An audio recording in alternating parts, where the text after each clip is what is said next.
Bisa apa? Salam Berudak Desa. Salam. Halo, kembali lagi di podcast Anak Desa. Bisa apa? Oke, sini kenapa nih? Itu respon. Anak desa. Silakan. Halo, kembali lagi di podcast Anak Desa. Bisa apa? Bareng gue Onci. Dan gue Dani. Kita kali ini salam Berudak Desa. Salam. Ya Allah. Lupa, udah lama Lupa. mungkin ya, betul. Ada 1 minggu, 2 minggu ya. 2 minggu kita udah 2 minggu kita absen podcast mingguan gitu, lari ke program lain sampai lupa nyabak. Sampai lupa nyapa Berudak Desa. Dan Oke, apa sih? kita sekarang ada di pos ngopi ngobrolin pandangan Hidup gitu. Ini gester yang udah diundang sebelumnya. Jadi buat kalian tuh, Jeko tuh pernah kita undang ya di podcast sebelumnya, cuma tayangnya di YouTube Today University. Ya dulu.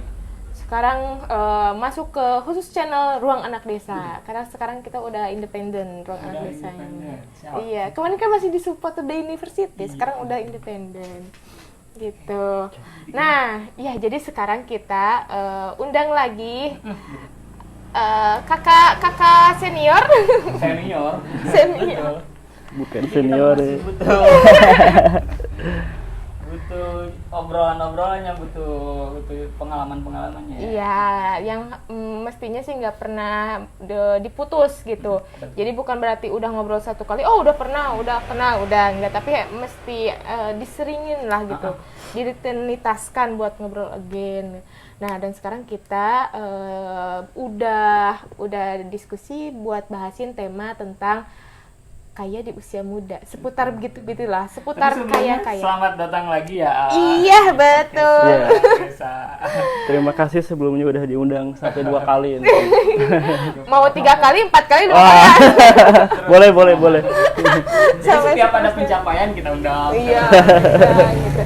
Karena setiap tahun beda-beda ya. Beda-beda pasti apa? resolusinya, beda-beda target-targetnya beda-beda. Iya. Kemarin pesawatnya merek yang lain, sekarang udah ganti lagi pesawatnya. Gitu. Itu buat semangat baru sih. Iya tuh kan.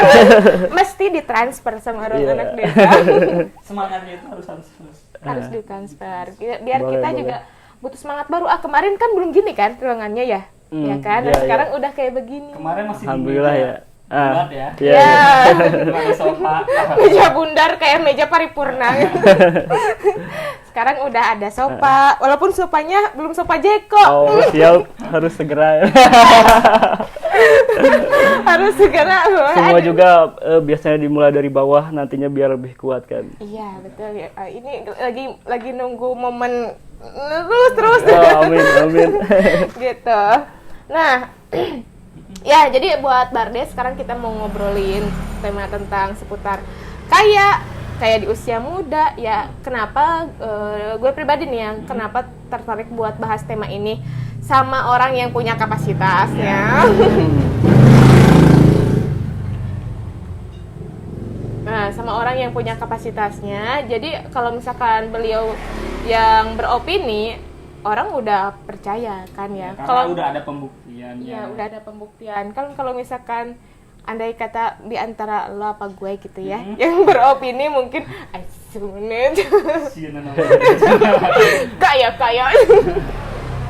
Karena kita masih diproses. Kita ada dalam proses. Diproses, masih letak-letakan lagi. Kalau misalkan ditanya kayak di usia muda rasanya gimana, itu saya juga bingung ya. Bingungnya itu saya dari dulu sampai sekarang masih ngerasanya biasa aja gitu. Jadi biasa aja emang gimana ya, nggak berubahnya sekarang mungkin lebih banyak kerjaan, lebihnya banyak setoran ya. Terlihat dari Banyak setoran, terus lebihnya lagi mungkin bisa ngerubah hidup orang terdekat lah.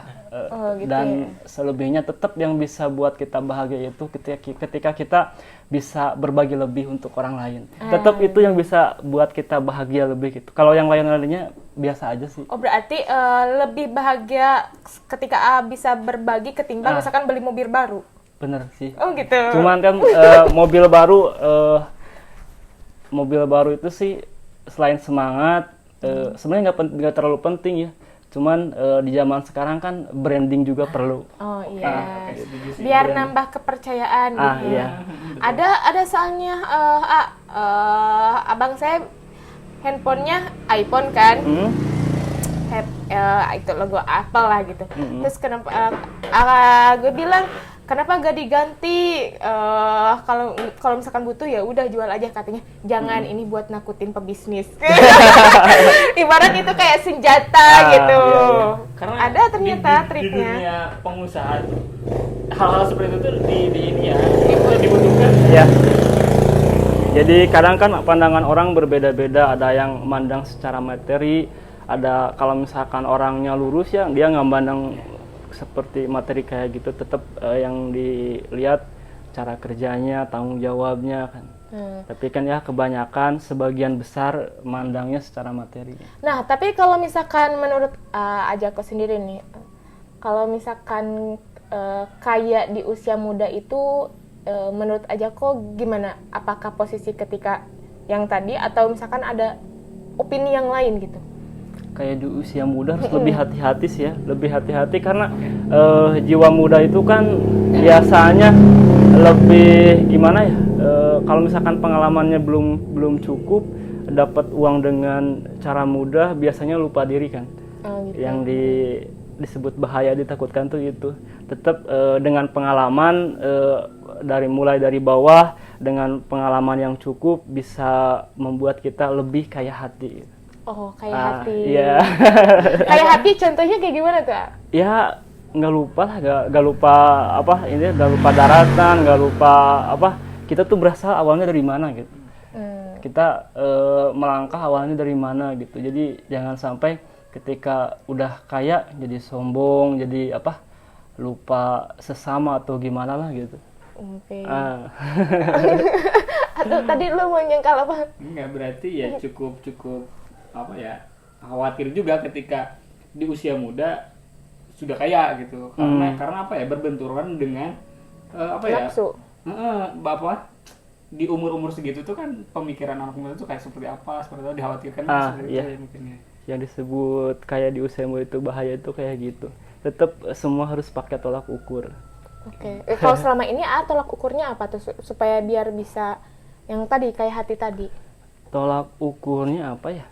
Kita tujuannya pertama saya juga tujuannya bukan untuk menjadi kaya ya, tapi saya tujuannya memberikan yang terbaik buat diri sendiri sama buat orang lain. Itu aja dulu ya, kedepannya alhamdulillah kayaknya dapet kan. Bonusnya. Tapi yang barusan opininya Ayah itu banyak banget dipegang sama beberapa orang yang emang terbukti kaya gitu. Jadi mereka yang kaya ternyata tujuannya bukan untuk jadi kaya gitu. Tapi untuk misalkan membuka perusahaan atau membuka lapangan pekerjaan atau membuka apapun lah gitu. Yang penting bukan langsung ingin jadi kaya aja gitu. Iya. Dan nominal gitu. Tapi pada kenyataannya kayaknya tercapai juga. Iya. Gitu. Jadi bener-bener harus dinikmati prosesnya. Nanti dari setiap kesalahan kita dapat pengalaman biar nggak terulang kesalahan yang sama. Oh nanti harus gini caranya kan. Jadi semua bertahap sambil perjalanan kita sambil melatih hati kita gitu. Sambil melatih hati kita. Iya. Jadi lama-lama kayaknya dapat hatinya juga terlatih gitu. Kalau misalkan kayaknya dapat hatinya nggak terlatih itu bahaya itu. Coba itu kayaknya ada pesan yang ingin disampaikan tuh tentang hatinya harus terlatih. Selain kalau misalkan ketika kita dapat diberikan kepercayaan atau misalkan keberuntungan dan juga harta lebih gitu, itu kayak ada pesan yang ingin disampaikan tentang si kayak hatinya gitu. Emang pengalaman dari mulai awal ngerintis sampai sekarang Jeko yang udah bisa memberikan banyak kelimpahan yang kita lihat ya. Soalnya usia Ayah belum 30 udah. 29 sih. Tuh kan belum 30. Masih Kan 29. belum 30 kan udah sampai dilimpahkan yang gitu. Amin. kepercayaan. Gitu. Itu gimana cara ngasih pesannya gitu. Khususnya ya emang keresahan kita kan pengen banget yang cita-citanya pengen jadi koyo gitu. Kaya ya. Mm-mm. Bingung ya kaya itu apa. makanya menarik nih buat dibahas. Jadi kaya apa ya? Mungkin tadi kan kaya di usia muda gitu. Nah, mungkin yang lebih cocoknya tuh kaya hatinya, bukan dari kaya si nominalnya mungkin. Karena di usia muda tuh waktunya kita ya memperkayai diri itu, Membenahi diri. membenahi hati gitu. Nah, ketika kita sudah melewati itu, ya kayanya pun, kaya nominalnya pun bakal ini ya. Ya, melatih hati itu intinya biar gak sombong, angkuh gitu kan. Kaya itu sebenarnya kan titipan dan kepercayaan gitu. Jadi Tuhan mempercayakan kekayaan itu kepada kita bukan buat diri kita sendiri gitu. Tapi kan buat ada sebagian rezeki yang dititipkan buat orang lain juga gitu. Nah, jadi kalau misalkan titipan ini itu nggak dikasih ya mungkin kekayaannya nggak bakalan lama gitu. Dan itu yang Jako pegang.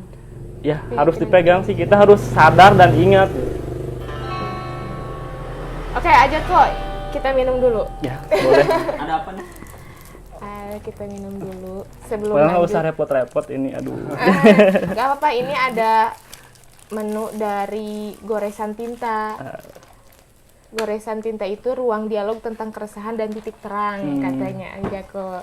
Jadi kan Kayaknya kita ini lagi berdialog. Nama judul ininya galau ya. Lagi galau ya, dikocok dulu. Iya, Ya. dikocokin dulu.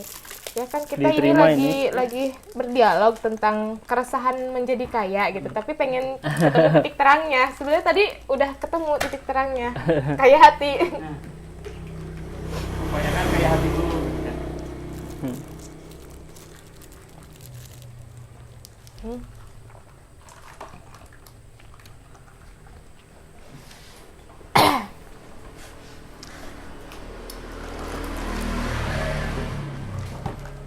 Sebelum lanjut ke pembicaraan yang berikutnya, gue mau sedikit narasi dulu tentang Ruang Anak Desa.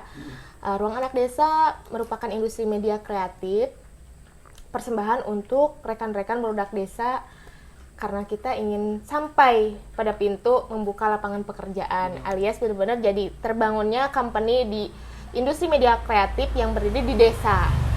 Nah, dan untuk teman-teman yang misalkan mau mensupport perkembangan produk desa, boleh melakukan beberapa merchandise yang sudah disediakan oleh Ruang Anak Desa. Ada t-shirt, ada juga gantungannya, terus ada juga PO topi rimba, nah gitu.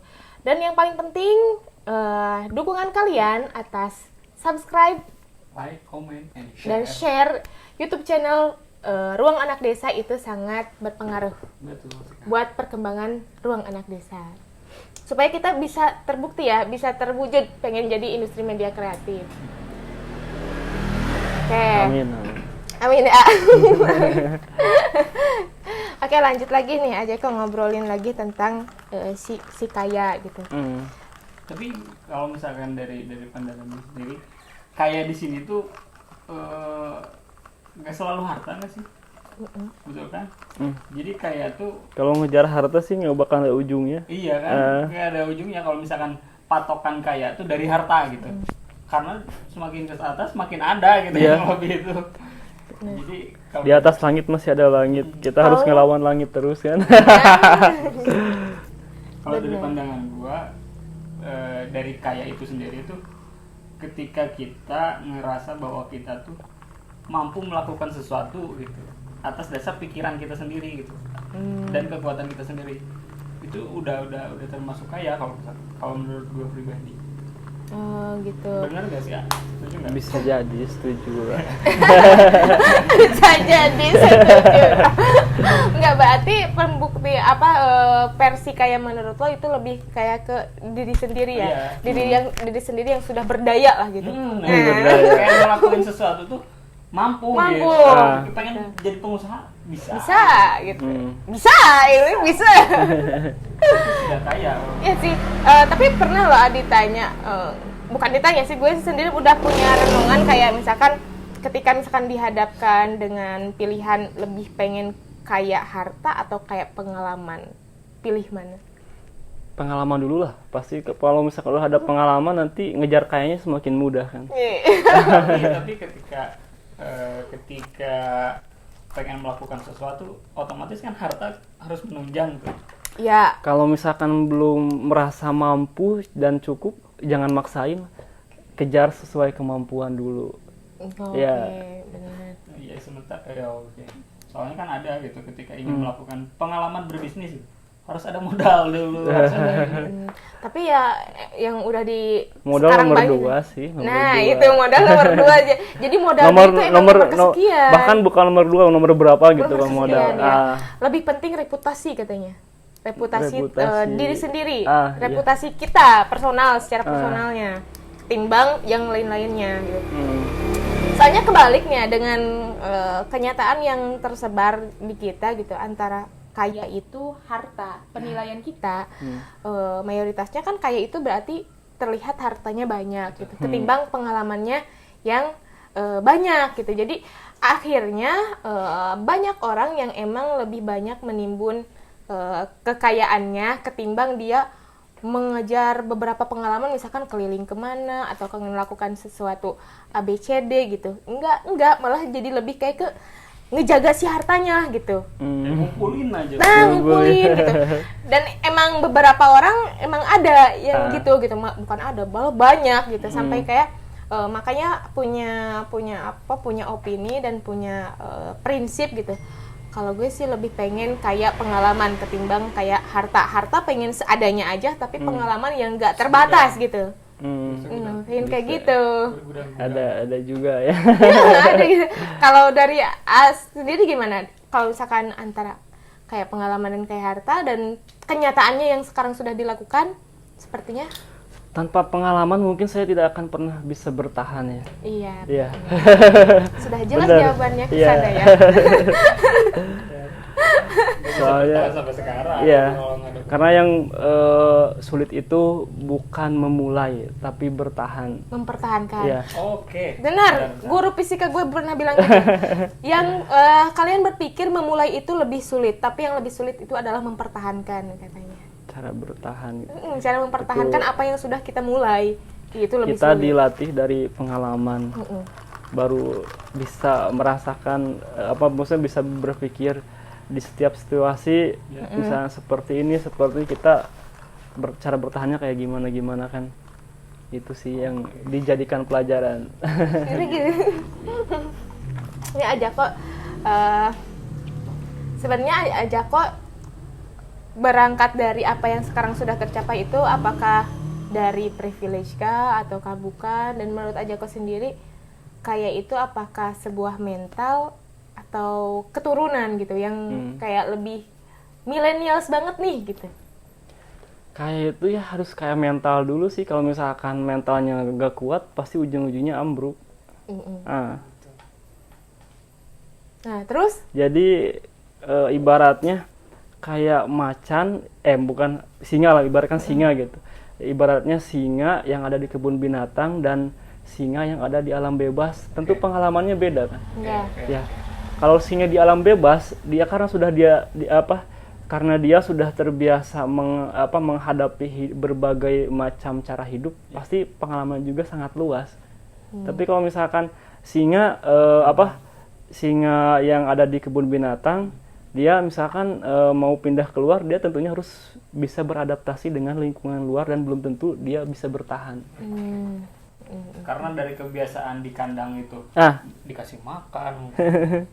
Iya. Dan cara dia menghadapi masalah dan menyelesaikan masalah juga pasti beda.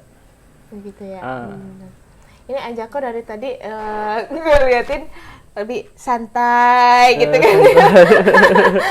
Kalau gua harus Enggak, biasanya kalau misalkan orang-orang pengusaha ada yang emang lebih arogan gitu menyampaikan beberapa fakta-fakta dan opininya gitu.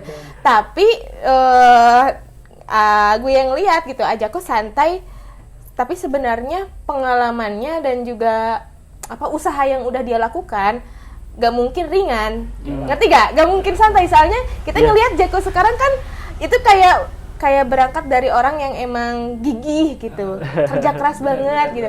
Tapi Ajakonya santai gini, ngerti gak maksudnya? Suatu waktu gue ke pemapasan gitu, atau ketemu di mana gitu, kelihatannya santai. Nah, santai. Tapi ngelihat lagi ke si perusahaannya, anjir ini Kan berat gitu maksud gue tuh mindsetnya ke sana. Emang Ajako tuh kayak yang santai tapi kuat gitu, ngerti gak? Nah itu pertanyaannya gitu. Apa sih yang bikin Sebenarnya emang nggak salah itu disebutin berat, itu sangat berat. Dia di Jako itu untuk sekarang ini kan ada ya lapangan kerja itu yang kerjanya itu ada 34 kan, 34 orang. Bagaimana semuanya bisa berjalan kan itu lumayan sulit juga ya. Terus lagi kan ngatur 34 kepala ya. Selain itu kan jualan juga harus diperhatikan, setoran juga kan harus diperhatikan. Setoran lagi balik lagi. Karena itu yang paling ini. Udah 3 kali dimension. Ya. Bener sih emang berat, tapi ketika saya kadang dari rumah berangkat siang, berangkat sore kan kadang-kadang ya. Itu sebenarnya di rumah bukannya diem ngapain nggak ngerjain apa-apa gitu. Saya tuh ngumpulin strategi memecahkan masalah itu dengan saya punya cara sendiri gitu, dengan cara olahraga, yoga gitu, biar selalu pikirannya itu ketika kita ngambil keputusan itu harus benar gitu. Ketika kita ngambil keputusan dan kalau pikirannya udah tenang, matang, kita ambil keputusan cara mecahin masalah. Misalkan ada masalah kayak gini nih, gimana nih harus penyelesaiannya harus kayak gimana misalkan. Saya selalu tetap ngilangin stres dulu dengan cara apa gitu, yoga pokoknya yang saya suka saya lakuin biar hilangin stres. Walaupun berangkat siang misalkan atau sore, kadang malam juga, intinya masalah yang ada itu bisa selesai. Siap. Kalau misalkan ngontrol yang kerja, saya sih lebih ke sistem. Intinya semua transaksi yang terjadi di toko saya bisa lihat dari manapun gitu. Kan sekarang kan era digital gitu. Ya. Berarti udah punya sistem yang ini untuk urusan di toko. Kan lumayan juga kan kalau produk Jako jualannya berat-berat kan, disebutkan berat-berat itu kan banyak produk-produknya lebih support jualannya itu ke atas gitu ya. Iya. Jadi kan kadang berat, mewah, berisi. Iya. kan kalau di Indonesia kan ibaratnya piramida konsumen itu kayak segitiga gitu. Iya. Jadi yang di bawah itu yang sebenarnya pasar yang banyak itu di bawah. Yang menengah itu kan kalau segitiga, tengahnya gimana? Kalau atasnya itu kan runcing. Jadi sebenarnya pasar yang menengah ke atas itu kecil. Itu mungkin yang beratnya itu emang kita bersaing di kelas atas gitu. Bukan berarti produk kelas bawahnya nggak ada, kita ada semua juga gitu. Tapi itu alhamdulillah jadi semuanya bisa berjalan dengan baik. Kita bikin produk murah, produk menengah, sama produknya sama produk atasnya juga ada. Tapi belum kejawab. Ngejalanin itu dengan tadi tuh santai gitu. Udah kejawab sebenarnya barusan. Yoga. Nah, akhirnya jadi paham kenapa Den Jako bisa santai. Karena kalau nggak santai nyelesain masalahnya gimana? Ribut kan? Karena udah terbiasa, berarti ya udah terbiasa menenangkan diri dulu. Makanya saya lebih banyak menyendiri itu alasannya itu bukannya senang menyendiri ya, bukannya senang menyendiri, tapi kita banyak masalah yang harus benar-benar kita selesaikan. Jadi gitu. Ketika lagi sendiri, itu tuh lagi banyak masalah. Oke, berarti ketika kondisi itu tuh ketika sendiri itu tuh solusi untuk memecahkan masalah gitu. Gitu. Nah, kalau misalkan dari jawaban aja yang udah dijelasin barusan, akhirnya jadi tahu gitu. Oh, ini alasannya walaupun terlihat santai tapi bisa memegang beberapa karyawan, beberapa SDM itu. Ya, kalau intinya kan pribadi saya sekarang lebih ke mentor ya. Jadi cara mengatur karyawan itu harus gimana.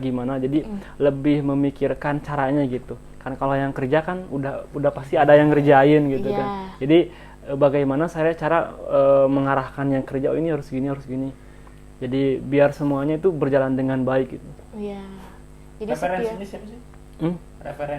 Referensi gimana ya? Referensi pengusaha atau misalkan referensi ini? Referensi pengusaha. Kalau referensi pengusaha yang apa? Yang sering dijadikan inspirasi sama Joko. Enggak, siapa ya? Disebutin nggak ada, tapi kalau mengagumi sih mungkin lebih ke siapa ya? Mark Zuckerberg kayaknya ya. Mark Zuckerberg. Iya. Facebook. Soalnya dia kan kayak di usia muda juga, tapi karena apa? Saya lihat kehidupan sehari-harinya, dengar dari berita-berita kan ya. Iya, dia sederhana gitu. Sederhana. Jadi berarti secara mental dia itu kayaknya udah terlatih. Iya, mantap. Siap. Iya. Karena kalau belum terlatih arogan kayaknya. Kan. Kayaknya arogan. Dan yang disebut kayak bahaya kayak di usia muda itu tadi sebagian misalkan contohnya ambisi pengen kaya, apa ininya cari modal gede-gedean sampai misalkan sertifikat rumah tanah dikembangin gitu ya, sekolahin gitu kan, itu bahaya juga kan. Intinya kalau menurut saya spekulasi dengan bank itu berat. Kita harus benar-benar ada penghasilan yang setiap harinya tuh pasti tetap menghasilkan untuk menutupi apa setorannya atau pinjaman tersebut gitu. Walaupun saya misalkan awalnya emang misalkan dari nol pinjam dari bank, tapi sebisa mungkin ke anak atau ya ke anak saudara gitu, jangan sampailah pinjam ke bank, soalnya belum tentu saya bisa, anak saya belum tentu bisa juga gitu. Tetap ngajarin ke anak mah karena kita udah ada pengalaman, ajarin ini pengalamannya gitu, biar dia nggak usah kalau udah ngalamin pinjam ke bank gitu kan, karena udah dikasih keterangan pengalamannya kayak gini. Ini jadi mulai dari ini kan gitu. Iya. Pinjam ke bank tuh gini alurnya. Iya. Tapi aja kok pernah ngelakuin investor nggak sih? Kan di zaman usia milenial sekarang nih ya, lebih orang invest ke kita. Iya, buka investor gitu. Jacob pernah nggak atau ke bank? Buka investor enggak sih? Enggak. Karena yang namanya join itu ujung-ujungnya pasti masalah. Oh gitu. Ya ujung-ujungnya pasti masalah. Jadi lebih baik walaupun pinjam ke bank kita lebih maksudnya balik. Iya, nggak apa-apa. Jadi lebih baik pinjam ke bank itu biar masalahnya itu jelas gitu. Kita cuma berurusan dengan bank aja gitu. Dengan bank aja. Ketika misalkan kita udah kebayar lunas, udah nggak ada masalah lagi kan. Kalau nggak lunas ya itu salah perhitungan mungkin. Bener sih aja kok. Tapi untuk di era sekarang nih Ayah, tentang ternyata permodalan untuk anak muda yang mau berwirausaha itu bukan hanya mengandalkan dari bank, tapi semenjak boomingnya startup, si Gojek dan lain-lain gitu. Jadi budaya investasi itu emang direkomendasikan gitu. Cuma kalau misalkannya itu bedanya, kalau misalkan diterapkan untuk di wilayah desa, SDM-nya untuk spesifikasi menjadi seorang investor masih sedikit. Tapi kalau di kota udah banyak gitu. Boleh. Makanya kenapa kalau misalkan investor berlakukan di desa atau di kampung rentan dengan perselisihan ujung-ujungnya gitu. Iya. Tapi kalau Sebenarnya di sih kota- aturannya, misalkan ada investor, aturannya gimana dulu? Kalau misalkan aturannya benar diambil dari yang udah berpengalaman sih mungkin itu bagus juga. Jadi tergantung aturan investornya, cara usaha kitanya gimana, pembagiannya gimana, penghasilnya gimana. Nanti kalau misalkan semuanya matang, mungkin tidak akan jadi masalah diikat gitu. lagi sama Tapi kan sistemnya ya. kalau misalkan orang daerah kan beda wataknya sama orang kota gitu kan. Iya. Ya. Yang disulitkan ya, itu, betul. Nah, sekarang tadi udah kejawab belum sih pertanyaan jadi kaya itu apakah mental atau udah ya. Berarti sekarang kita lanjut ke next question gitu. Ajeko, kan di kita itu apalagi di desa ya, jadi banyak orang yang emang nabung pangkal kaya. Nabung pangkal kaya gitu.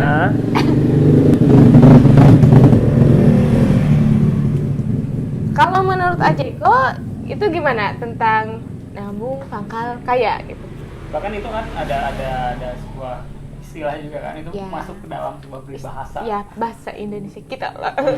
Nabung pangkal kaya itu tergantung situasi atau kondisi kita masing-masing ya. Oke. Kalau menurut saya nabung itu harus, tapi di saat kita mampu gitu. Oke. Dalam artian kalau belum mampu putar aja terus. Nah, putar aja terus. Kan masa modal baru sedikit udah ditabung, otomatis kan nggak berkembang gitu kan. Jadi kalau menurut saya pribadi nabung itu harus, tapi kalau misalkan udah mampu, kalau belum mampu putar aja terus. Tapi ketika udah mampu jangan diputar semua. Nanti kalau tujuannya kalau misalkan udah mampu diputar terus semua, berarti itu apa ya? Kayak Elon Musk bakar uang. Jadi Terus diputar semua ya udah diputar semua, nanti hilang semua gimana kan? Gitu. Setidaknya kita nabung, investasi, di mana terjadi resiko kita udah ada tabungan gitu, udah ada investasi, atau misalkan disebutkan dana cadangan juga. Oke, Jadi, coba. jangan sampai semua dipertaruhkan demi ingin mendapatkan semuanya, itu enggak. Kan serakah juga nggak boleh kan? Jadi mungkin kalau misalkan dari peribahasa itu tuh peribahasa untuk anak-anak, untuk anak kecil. Itu untuk peribahasa anak kecil, bukan untuk para pengusaha. Gitu. Masa?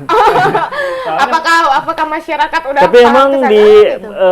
tujuan menabung pangkal kayak diajarin ke anak itu nggak salah sebenarnya. Iya. Jadi Nggak kan- salah nanti tapi ketika dia sudah dewasa mungkin cara berpikirnya harus dirubah. Ya. Iya. Harus lebih diperkembangkan. Gitu. Jadi agak apa? Udah mulai pengen bersuara aja tentang nabung pangkal kaya. Soalnya kan sekarang aja nih kalau misalkan usia dewasa punya tabungan nggak buat menikah kah, buat apa kah, buat ini kan gitu loh. Ya Jadi, kalau misalkan udah dewasa gitu, emang nabung itu sulit ya. Disebutkin sulit itu kita harus cari cara bagaimana caranya bisa menabung. Intinya harus mengunci pikiran. Contohnya jadi nabung yang dipaksa gitu kan. Nabung yang dipaksa. Misalkan seperti saya buka apa sih di bank itu deposito kan ya. Ya. Depositonya itu uang misalkan sekian juta atau sekian berapa gitulah ya. bulan, iya. Enggak, deposito yang disimpan di bank. Oh, langsung. Tapi uangnya saya pinjam lagi gitu. Oh. Jadi pinjam ke bank tapi uang pribadi gitu. Itu Iya. bikin pusing ya. Bapak bikin pusing. Sebenarnya buat apa punya uang ditabung dipinjam lagi kan? Sebenarnya itu cara saya mengunci pikiran saya agar bisa menabung gitu. Walaupun misalkan pas saya pinjam uang sendiri sama pakai sistem BRI dipinjemin lagi ke saya. Iya. Saya storein tiap bulan ada lebih. Memang ada bunga, tapi niat saya bunga itu ya anggap aja itu sedekah buat yang kerjanya kan gitu. Oke. Jadi selebihnya kita bisa memaksa diri kita sendiri buat menabung gitu. Jadi nanti kan ketika saya simpan deposito, ya dan uang yang di bank yang bank pinjamkan ke saya itu uang pribadi saya sendiri dan saya bayar bunga per bulan dan pokoknya, nah jadi bunganya saya niatkan ya buat gaji yang kerja lah gitu ya. Dan pokoknya itu jadi tabungan lagi kan. Tapi itu hasilnya profit dibandingkan deposito dengan si pinjamannya. Kalau dihitung-hitung. Kalau deposito kan ada lebih juga. Jadi sebenarnya itu lebihnya itu mengurangi bunga gitu. Jadi mengurangi bunga yang kita bayarkan. Oh, yang pinjaman kan, berarti masih profit ya? Iya. Gitu. Karena kan deposito juga ada bunganya kan? Ada bunganya. Jadi misalkan contoh misalkan bunganya 500.000 gitu ya. Bunganya 500.000 yang kita dapat dari deposito. Cicilan kita 1 juta misalkan ya. Iya. Nah, otomatis bunga yang kita dapat kan 1 juta kepotong sama bunga dari deposito 500.000. Iya. Jadi kita yang bayarnya cuma 500.000. Tapi di luar itu kita bisa mengunci diri kita kan untuk menabung kan. Itu tergantung orangnya mungkin ya. Okay. Ada yang bisa mengunci tabungannya dibeli emas gitu. Emas batangan. Apalagi tapi kalau saya tapi kalau misalkan saya di emas itu tertarik ya soalnya dipikir kan resikonya gede juga kalau hilang kan ya. Kalau misalkan di bank udah jelas kan hitungannya amannya ada kan ada apa kontraknya juga. Uangnya kan di bank kalau misalkan sewaktu-waktu butuh bisa diambil kan. Kalau misalkan emas atau uang atau yang simpan di rumah itu saya sama sekali nggak tertarik itu karena emang resikonya gede. Nah, jadi lebih memilih tempat yang aman, investasi yang aman. Sebenarnya sih ya, alasan kenapa gue pengen memunculkan pertanyaan nabung pangkal kaya karena ada beberapa kasus orang yang emang dia hidupnya kayaknya atau misalkan secara finansialnya dia mandiri berdasarkan nabung, efeknya jadi pelit. Gitu.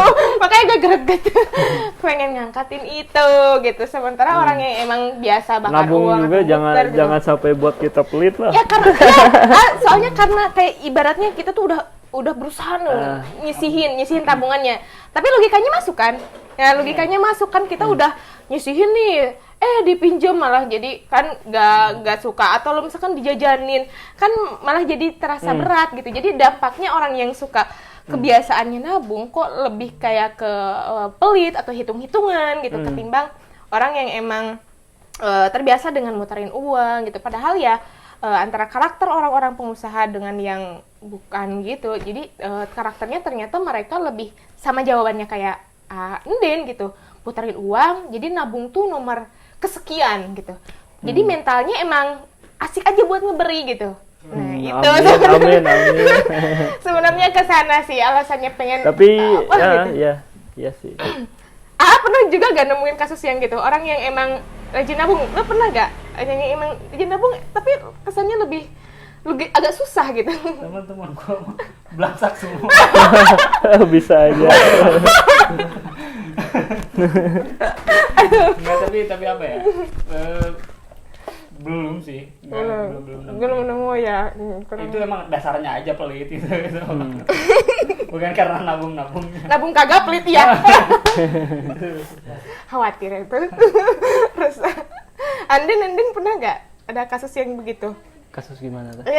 Yang barusan diceritain. Orang yang nabung, orang yang kiat nabung lebih rentan untuk pelit. Dan hitung-hitungan. Bingung ngejelasinnya, soalnya nggak sengaja nyari orang yang nabung. Nggak peduli lah. Ya. Terserah lu mau nabung mau enggak. Tapi sih ya tipsnya nabung itu harus sih kalau udah mampu gitu. Kalau udah mampu ya. Soalnya buat investasi, buat dana cadangan kan. Karena bagi saya setiap ada plan A itu terus ada plan B-nya gitu. Kalau bisa udah plan B gagal, plan C juga udah bisa menopang gitu.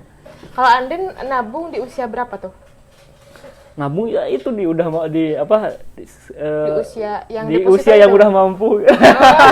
Usia yang udah mampu ya secara finansial saya ini harus segera investasi. Oke. Segera harus punya dana cadangan gitu kan. Bahkan misalkan hutang saya sekian. Kalau misalkan terjadi risiko dengan saya pribadi pun saya sudah siapkan apa intinya dana cadangan atau misalkan asuransi atau apa yang bisa mengcover semuanya, menyelesaikan semuanya. Jadi nggak memberi beban ke orang tua, ke anak, ke istri, enggak. Semua saya udah persiapkan dengan matang. Oke. Ya, dijaga finansialnya Ya. gitu. Kenapa Jadi bisa- jangan sampai kita udah nggak ada misalkan kita mau ngeberatin orang lain, jangan ya. bisa dibilang kalau analisanya begini, Jeko umurnya lebih panjang, panjang. Amin, Bahkan ya amin. bisa melebihi Jeko kalau misalkan bisa diturun-temurunkan. Amin, amin. Entah sistemnya, entah Ya. karakternya Ya, gitu. sistemnya udah ada. Heeh. Ada. Tinggal turunin. Bener gitu. Ya emang sengaja sih ngebangun sistem itu biar generasi nanti nggak usah kelabakan kayak saya gitu. Jadi cukup belajar dari pengalaman pribadi saya sendiri gitu. Nggak usah belajar dari terlalu dari nol. mengulang lagi pengalaman atau mencari lagi pengalaman karena pengalaman itu mahal asli mahal banget. Jadi kita mengalami misalkan kenal orang-orang ini karakternya gini-gini misalkan di lapangan kayak gini-gini itu mahal banget. Misalnya ruginya misalkan kalau ruginya kan sekian juta ini sekian juta lah gitu kan. Ya itu sebetulnya mahal kan pengalamannya. Ya kalau misalkan belajar dari kehidupan orang lain itu jangan nggak usah dialami sendiri gitu. Jadi mendingan belajar dari pengalaman orang lain daripada mengalami sendiri gitu. Soalnya emang mahal pengalaman itu. Asli. Ya, mungkin untuk anak atau misalkan cucu kita carilah pengalaman yang lain gitu. Yang ini pelajari gitu. Ya, Ya. yang ini udah di-share nih Yang ini gitu. udah Udah Mungkin ya didapetin. yang lebih diarahin ke anak kalau pengalaman lapangan mungkin pasti diturunin sih lapangan cara mengenal ini itu. Tapi mungkin ke anak mah lebih buat mencari teknologi yang lebih menopang ke depannya gitu. Soalnya kan di era zaman sekarang kita bersaingnya sama teknologi kan. Iya benar. Hmm. Harus berdampingan sih. Nggak bisa kayak misalkan ya udah offline aja gitu. Tapi mesti dibarengi dengan online-nya, Iya. mesti dibarengi dengan gitu ya. Soalnya sekarang teknologi lebih menghasilkan secara instan. Bisa dibilang instan, Kak. Ah. Udah ngalamin Ngalamin dampak teknologi Oh. instan. Udah. udah sih lumayan. Udah. Ya cara beriklan kita lebih mudah. Oke. Kayak gitu kan orang bisa tahu kita lebih mudah, kita lebih luas kan. Sih, Kita bisa dikenal lebih luas lah. Tanpa harus ngingking gitu. Ya. Kalau dulu ngingking. Nah, pengen flashback dulu nih karena barusan penjelasan yang kok kasih ternyata lebih kayak ke tersusun, tersistematis, aman lah bisa dibilang ya dari segi keuangan segala macam ngobrolin si kaya tuh gitu. Tapi pertanyaannya kok pernah gak sih kayak pusing atau misalkan sampai terlilit utang atau kurang modal gitu? Alhamdulillah nggak pernah dan jangan pernah lah. Mantap. Alhamdulillah. Tipsnya. Karena saya juga intinya punya target juga misalkan. Saya di usia sekian sudah bebas hutang itu udah ditargetin juga. Oh, waktu itu di usia berapa Teh? Targetnya. Ya mungkin maybe 5 tahun atau 4 tahun lagi. Oh, Insya Allah. 25 tahunan ya? Enggak, maksudnya dari sekarang. ke depan dari sekarang, ya 5 oke. tahun atau 4 tahun ke depan lah. Mudah-mudahan diberi jalan dan kemudahannya gitu. Oh, berarti sampai sekarang emang dari dulu sampai sekarang berarti selalu terkontrol ya? Alhamdulillah keuangannya? selalu terkontrol. Karena emang saya berpikirnya kalau pinjam uang ke bank itu harus ada penghasilan yang benar-benar tetap setiap harinya. Gitu. Jadi sebelum minjem tuh kita harus mikirin dulu. Jadi jangan sampai taruhan tanpa mikirin cara menyelesaikannya gimana. Pinjam ke bank kan itu ibaratnya taruhan kan. Iya, Oke. Siap aja, mantap ya. judi juga. Kok jadi Bisa. sih? Jadi kan taruhan. Taruhannya ini lebih kayak ke taruhan Berusaha resiko. gitu ya, berusaha resiko. Semua juga kan ada resikonya gitu. Jadi kalau misalkan nggak pinjem modal ke bank, yang kalau nunggu yang ngasih siapa yang ngasih kan? Iya. Bingung kan? Oh gitu ya. Kalau misalkan ada yang ngasih gitu, kalau misalkan ada yang ngasih mungkin saya tidak akan terpelajar seperti sekarang gitu. Maksudnya terpelajar itu dalam artian mendapatkan pengalaman yang benar-benar bisa membuat saya bertahan sampai saat ini. Jadi kan ibaratnya kalau misalkan saya dapat sesuatu dengan mudah, saya mungkin akan mudah juga, misalnya akan mudah jatuh juga gitu. Ya. Tapi kalau misalkan saya dapat sesuatu dengan sulit, saya akan belajar dari Cara kesulitan itu. mempertahankannya juga. Iya, benar sih. Berarti selama ini ngerasa alhamdulillah juga kan? Alhamdulillah. Mendapat proses-proses yang Ya. telah dilalui. Jadi emang sih Tuhan memberikan kita cobaan itu bukan semata-mata mau mempersusah kita, tapi memberi. Jadi kita agar bisa cari jalan di dalam kesusahan tersebut itu. Dalam artian kita nyari jalan kita buat sukses kemana gitu kan. Jadi ya seperti itu. Berarti apa yang terlihat sama kita tentang yang nampak dari Ajako itu kayaknya buat Ajako nggak terlalu penting ya. Lebih ke pentingnya kayak hatinya, kayak pengalamannya, kayak isinya iya. gitu. Kayak apa jangka ke depan gitu. Yang kerja juga sih di kita ya gitu di Jako, saya lebih memilih karakternya gitu. Karakter dibanding keterampilannya. Keterampilannya sih oke lah gitu. Kalau misalkan ada keterampilannya bagus, karakternya bagus, itu tuh udah plus banget, nilai plus banget. Iya. Tapi bagi saya yang lebih penting itu karakter sih. Soalnya kenapa karakter disebut lebih penting? Kalau misalkan karakternya jelek misalkan dia nggak pro sama kita, buat apa gitu kan? Nggak pro sama kita, nggak ngejaga semuanya dengan baik kan? Buat apa gitu? Jadi saya lebih mementingkan karakter yang baik itu lebih menunjang. Tapi ya poin karakter dengan poin keterampilan lebih sulit karakter justru. Iya benar. Tapi kalau misalkan kalau menurut saya gini, kalau karakter itu susah dirubah, kalau keterampilan bisa dilatih. Iya betul. Nah, Bisa dipelajari. Iya. nah selama ini karena mementingkan karakter, apakah pernah memecat karena karakternya buruk? Memecat, alhamdulillah belum pernah. Misalnya dalam artian belum pernah itu, ya mungkin yang pernah keluar dari perusahaan ada. Cuman itu bukan dari kesalahan saya, tapi dari kesalahan dia sendiri. Ya mungkin dia sadar akan kesalahannya atau apa, mungkin resign gitu, atau mungkin yang nggak ada masalah juga, misalkan keluar nggak ada masalah, mungkin ada juga sih. Ada juga yang keluar tanpa masalah atau gimana. Itu sih mungkin dalam kehidupan sih biasa ya. Iya biasa. Biasa kan Normal. tadi kan karakter orang itu beda-beda kan. Kan ada juga misalkan orang yang udah yang suka bilang misalkan harus jadi pengusaha, apa misalkan gimana sih yang ledekan orang yang buat apa sih kerja berangkat pagi itu kan? Kan sebenarnya saya setuju nggak setuju ya. Bukan misalkan posisi saya sebagai bos ya. Pandangan saya perihal lu mau kerja, lu mau jadi pengusaha atau misalkan jadi bos sekaligus, intinya lakuin yang terbaik aja dulu gitu.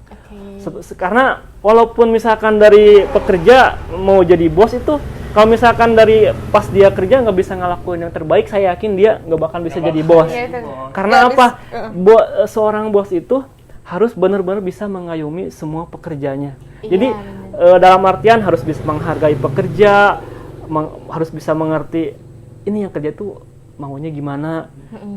Selama kemauan dia masih bisa ditoleransi dan ibaratnya kita nggak ngajarin atau ngedidik yang buruk, ngedidik yang buruk itu kan selama nggak ngedidik yang buruk, misalkan yang dia mau itu yang pekerja di mau itu berlebihan kan, berlebihan menurut kita salah, nggak masuk akal atau gimana, itu emang nggak usah dikasih gitu. Tapi kalau misalkan dalam tahap wajar, itu kan kalau misalkan udah berlebihan itu kan sama-sama dengan kita ngajarin buruk ke orang lain kan. Kalau misalkan dalam porsi yang pas, pertimbangan yang pas, misalkan keinginannya nggak berlebihan, masih patut kita cukupi atau kita kasih gitu. Itu harus, bagi saya harus. Jadi intinya mau jadi bos, mau jadi pekerja, lakuin yang terbaik aja dulu. Karena ya intinya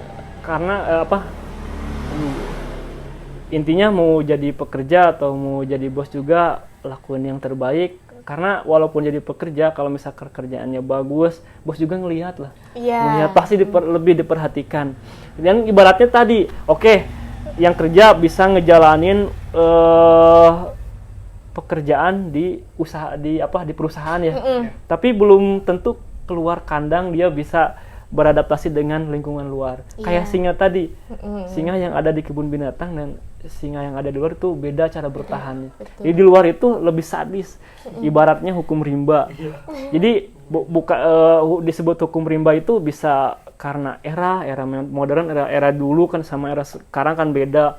Cara menyelesaikan masalahnya juga berbeda. Terus lagi banyak lah dari hal-hal lainnya, cara menghadapi orang-orang, cara menghadapi persaingan, semua itu enggak selalu setiap bulan sama, setiap tahun sama, enggak. Jadi setiap bulan tahun itu caranya itu ketika ada sesuatu yang baru, gitu kita harus segera gini, harus segera gini. Adaptasi, ya. Misalkan selain itu kita harus bisa berpikir jauh ke depan gitu. Nanti ke depan itu misalkan nanti ini bakal kayak gini. Kita harus siap-siap dari sekarang gitu kan. Itu harus benar-benar dipikirkan gitu. Oke, Anden, jadi sama sih, nggak sepakat malah dengan orang yang berpikir ngapain kerja pagi sampai sore, kayak enggak. Padahal jadi bos itu sulit juga. Resikonya gede itu kan ibaratnya modal gede, taruhannya gede, resikonya gede. Gak bisa semua itu mulus, enak, enggak. Berpikirnya bos itu bukan punya kekuasaan atau bukan punya waktu disebut terbatas.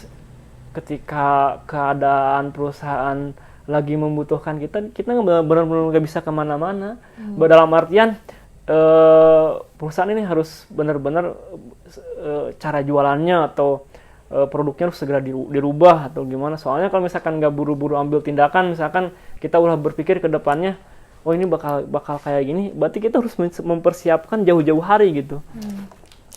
Jadi enak gak enak sih ya. Jadi berarti untuk sampai ke posisi Ajeko yang seperti kita lihat, pengorbanannya ya terlihat kan tadi banyak banget. Ada harga yang harus dibayar tadi. Tentang berpikir bisa jadi 24 jam, tidur juga sampai ke bawah gitu kan, ke bawah pikir. Ajeko tidur berapa jam sehari? Ya rata-rata 6 atau 5 jam lah. Mantap, berarti sisanya dipakai untuk berpikir dan ya bekerja mungkin. Mantap sih, kerasa sih. Oke. Nah itu berarti obrolan kita tentang jadi kaya di usia muda.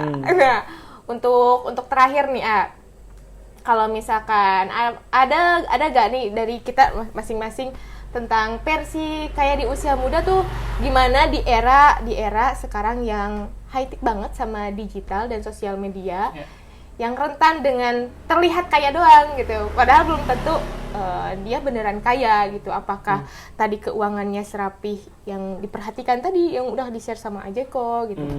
Gimana nih? Mau dari siapa dulu? Dari Ajeko deh. Gimana bisa diulang? Kepanjangan ya. Poin tentang kaya di usia muda. Kesimpulan mungkin. Iya, boleh deh. Kayak poin kaya di usia muda menurut Ajeko di tengah sosial media yang emang high tech banget, yang terlihat kaya belum tentu dia kaya gitu. Nah itu yang disebut tadi kayak di usia muda itu bahaya itu kan, itu terlalu maksain kan. Oke. Itu maksain kan, bisa nyusahin orang tuanya kan, kasihan itu. Apalagi kan sekarang akses untuk Shopee Pay Later, aduh Nah, sorry. itu bener. Saya kasihan banget misalkan Sedikit korban. ya, database kan misalkan itu Shopee Pay Later misalkan itu tuh udah masuk apa ya, checking BI kan. Ya. Jadi sebenarnya itu kan nama baik itu adalah modal ya. Tapi kalau udah belum apa pikirannya belum mateng, misalkan belum apa-apa pikirannya belum mateng, udah pinjam Shopee Pay, namanya rusak. Ketika dia membutuhkan modal, ada solusi misalkan pinjam ke bank, namanya udah jelek. Itu sangat di tengah kasus disayangkan yang banget gitu. Oke. Terus lanjut. Terus gimana berarti nih tentang kayak di usia mudanya? Ya bahayanya sih di situ. Bahaya. Berarti bahaya. jangan Jadi, terpancing oleh akses-akses yang emang tanpa pertimbangan ya. Nah, gitu. Oke, jadi harus kontrol lah. Iya, jadi tapi harus gitu, kayak di usia muda itu bahaya, tapi harusnya itu kita bekerja keras, bukan nyusahin orang tua gitu, apalagi buat cuma terlihat kayak itu kan, buat apa gitu, ujung-ujungnya malu juga kan. Nah, cuma terlihat doang, aduh itu. Jadi apa-apa diposting kan. Saya jujur sih ke istri gitu, jangan posting ini itu. Saya misalkan contohnya disebutin nggak lah, jangan ya, nanti takutnya dibilang dibilang gak apa-apa jadi kan ini contoh, contoh ya. Iya kan ini contoh. Kalau niatnya contoh ya nggak apa-apa sih. Contoh Misalkan kalau apa-apa jangan suka diposting, jangan suka pamer. Contoh yang paling dekat kan sekarang Idul Adha ya. Idul Adha. Saya alhamdulillah udah beberapa tahun kurban di 3 lokasi. Tapi nggak ada domba satupun yang saya foto misalkan. Ada misalkan hewan kurban yang satupun yang saya foto gitu. Jadi saya berpikirnya saya pengen berkurban cuma di satu lokasi. Saya lebih memilih lokasi yang utama, misalkan tempat kelahiran saya, istri, sama orang tua saya gitu. Dan dipilih juga misalkan benar-benar di daerah tersebut itu yang benar-benar yang membutuhkan gitu. Jadi kan benar-benar manfaatnya itu benar-benar terasa dan kita ngasihnya itu pas gitu. Jadi enggak yang udah kaya dikasih lagi kan, itu sebenarnya enggak kurang pas lah gitu kan. Di keterangannya juga yang mampu diberikanlah sama yang kurang mampu gitu. Menurut lu Dan? Kalau menurut gue Kayak di usia muda itu harus nggak harus sih. Siap, harus. Iya, harus nggak harus. Kalau misalkan caranya benar harus.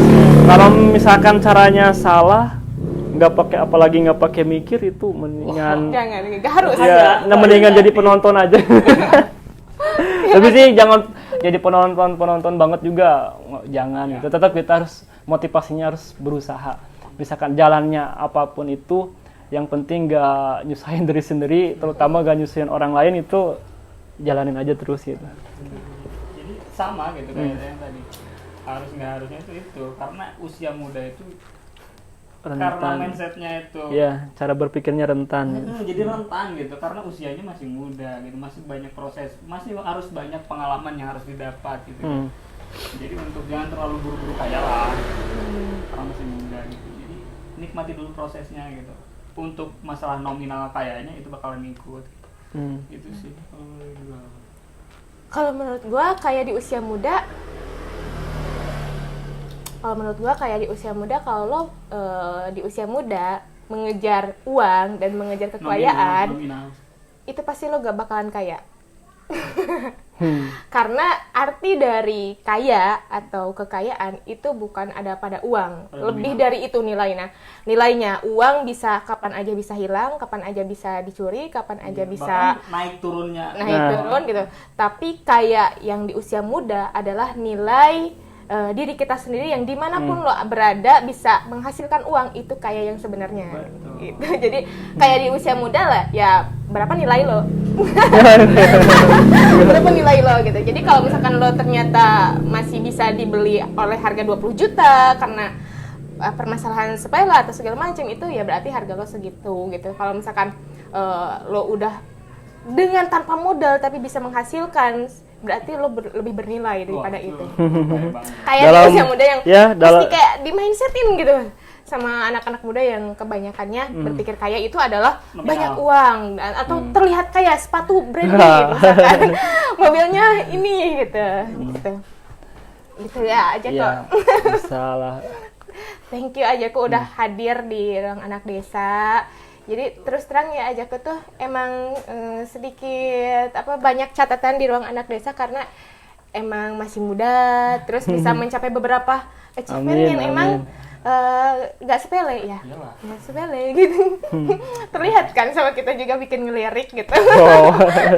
Nah terus poinnya semoga kita bisa silaturahmi terus, dikasih wejangan sama Ajako. Waduh, masih gitu. belajar ini.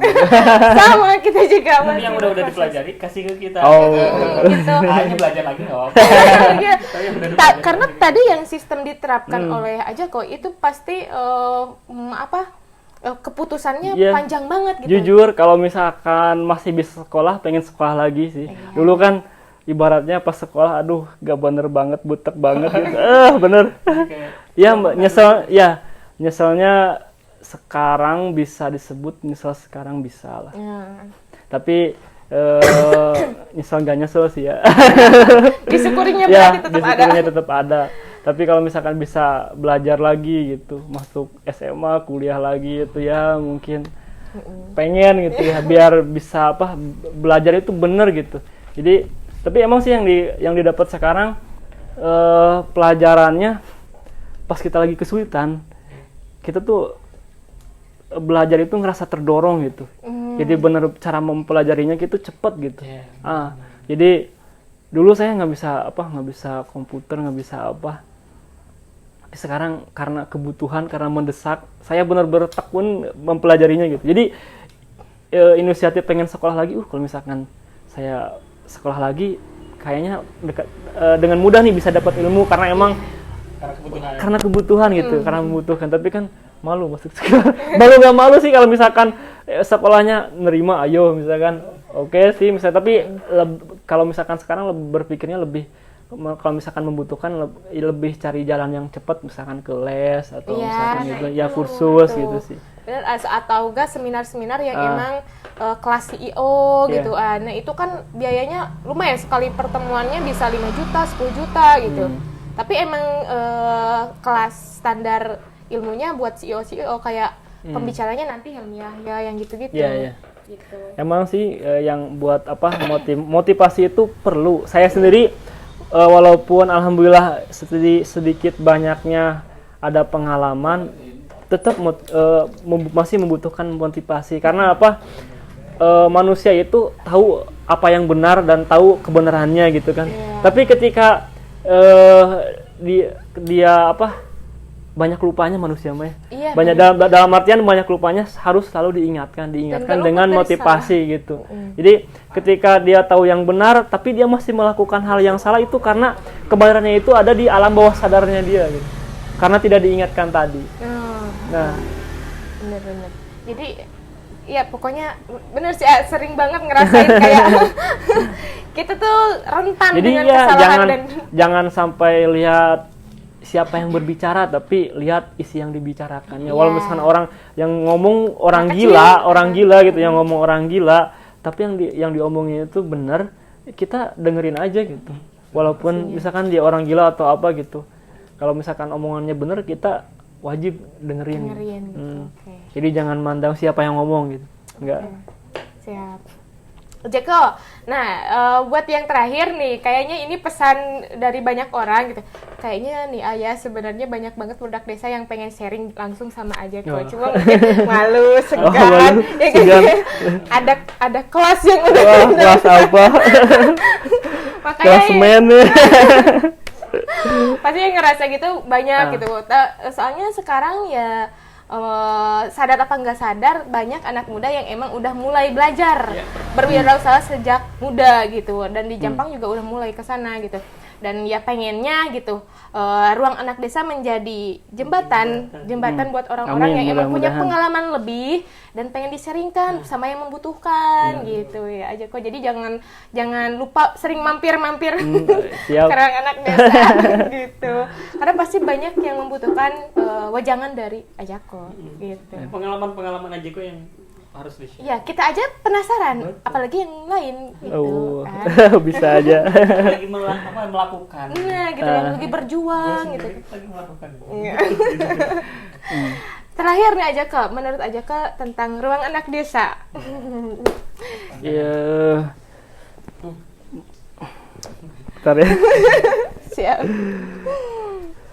Menurut saya dengan adanya ruang anak desa ini ya mungkin bisa banyak memotivasi ya buat anak-anak muda kan ya. Terutama apa tema-tema yang diangkat anak desa lumayan memotivasi kan. Iya. Jadi kembali lagi ke yang saya bicarakan tadi. Manusia itu tetap butuh motivasi walaupun dia banyak pengalaman, banyak tahu. Misalkan kayak tadi ya kebenarannya itu selalu ada di alam bawah sadarnya dia. Jadi motivasi itu tetap perlu. Oke, siap. Thank you Ajako. Terima kasih Ajako buat pendapatnya tentang ruang anak desa, dan semoga setiap opini-opini dari Gestar tentang ruang anak desa menambah energi, bahan bakar buat tim ruang anak desa buat Amin. semakin terus bekerja dan ngelakuin sesuatu sehingga kita bisa mewujudkan industri media kreatif di Pajampangan. Gitu. Yaudah, kita mau langsung pamit. Thank you ya Ajako ya. Sama-sama, Pokoknya ya. makasih banyak banget nih udah Sama-sama. mau mampir lagi. Oke, mungkin nanti kalau misalkan ada apa lagi kita undang lagi, nggak apa-apa mungkin. Nggak apa-apa, Iya, boleh ya, boleh. Jangan bosan-bosan ya. Oh iya siap. Diundangnya terus. Jangan ya. Kalau tujuannya buat kebaikan sih nggak apa-apa, Iya, boleh. siap. Insya Allah ya kita Iya. arahnya pengen diluruskan ke sana. Iya. Siratul mustaqim. Yaudah kita pamit undur diri ya. Gua Onci. Gue Dani. Dan juga Ajako pamit Ya, juga. iya. Salam budak desa. Salam.